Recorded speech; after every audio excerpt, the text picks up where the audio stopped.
I was at the International Six-Day Trials in Poland, and my roommate there was Bud Eakins, and he told me about this race they were going to have from Tijuana to La Paz, a Baja 1000 race. As soon as I got back to the U.S., I contacted Edison Dye. He was the importer of Husqvarna, and I said, we could get a lot of publicity. You give me a 360 Husky, I'll go win the race and we'll get some publicity. And I didn't do any pre-running. Got the bike about 2 weeks before the race. Got a Goulhart and Garrett guidebook of Baja. And I would work on the motorcycle till maybe 10 at night, and then I read the guidebook for a couple hours. The organizers of the race said the first vehicle will be an El Arco at the halfway point at 6 in the morning. I was there at 5 the night before. They had no idea how fast a motorcycle would go.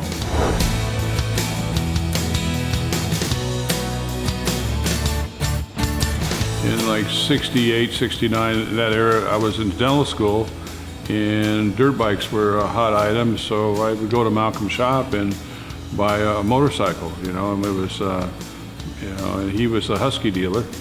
So I got to know him by buying a bike from him, then also taking it in and being serviced. By 70 or so, the Baja 1000 was well known. It was a established, adventurous race, So I mean, I knew about the Baja 1000. And one day Malcolm drove it by himself one year, and the next year we were talking, and I basically said I'd be interested in, racing the Baja 1000. And Malcolm said, you want to drive half of the race with me? And I jumped to the chance. I actually came back after the first Baja 1000. Was out doing a photo shoot with Shav Glick from the LA Times in the hills in Riverside. And they wanted me to do a jump, and we were running out of daylight. And I said, okay, go up there and I'll jump off that ledge. And so they ran up there, but there'd been a flash flood and they washed out. And I flew off the jump and landed right in the side of a wall of another canyon and broke my left leg. So I couldn't ride the next Baja 1000 on a motorcycle. But I built a buggy and raced the buggy. Ray Oyer built the car for us. We bought the chassis, and he was the mechanic that put it together. And then later, Scott McKenzie, most of our success was Scott McKenzie working on the car. It was a bulletproof car. It hardly ever broke. We run like 11 races in a row. We won the SCORE championship 2 years in a row. The car is still fun to drive if it's not too rough a road. To that point on the first race, I think we got second in the first race, Baja 1000. Finished at 4 in the morning, but I had some friends in Germany, and they sent me letters telling me they saw me finish the race in La Paz in Germany, in Europe, and this is 1975. So it had a reach out there and a mystique that it was significant, and it was started even then. Be able to have somebody write to me from Germany and say, hey, we saw you on TV. I think you should tell the fog story. Malcolm was already a superstar in the off-road world. He had done that movie on Any Sunday.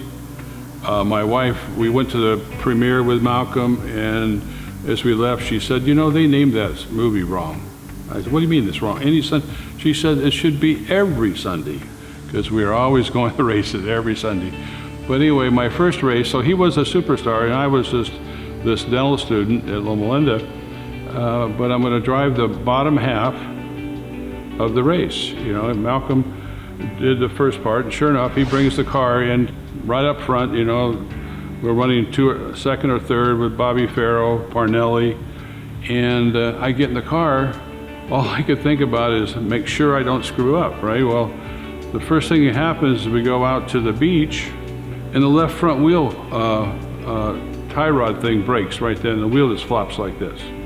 And I'd seen movies where you could drive on 3 wheels, you know, the cars would drive on 3 wheels. So I thought, well, here's this beautiful wheel, just, you know, $100 wheel or $50 wheel.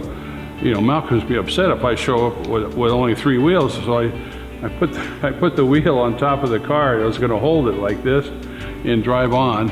And that lasted about 50 feet. And the first bump, it went off. I said, sorry, Malcolm, we'll have to come back and get that later. But anyway, so went on, and back then we had our pit down there, and they had a whole front end, so they fixed the car up.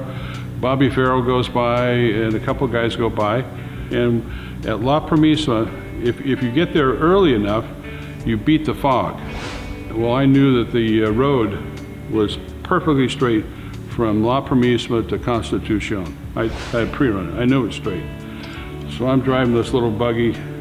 I can see maybe from here to you. That's all I can see. And I'm going like 70, 80 miles an hour because I know the road's straight, but I don't know about cows and all that stuff and trucks.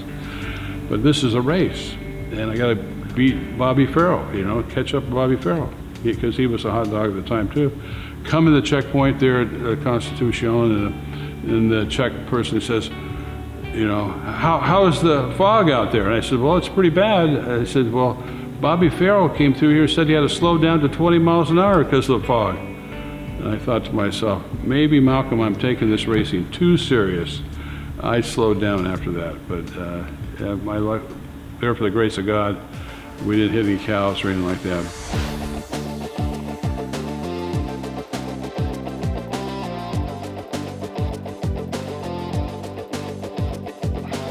The 50th year, it proves that it's passed the test of time, which is the ultimate test.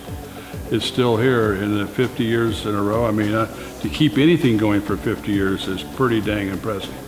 And I want to be part of the 50th year celebration. For me, it's 50th year in motorcycle business too. We're celebrating our 50th year this year.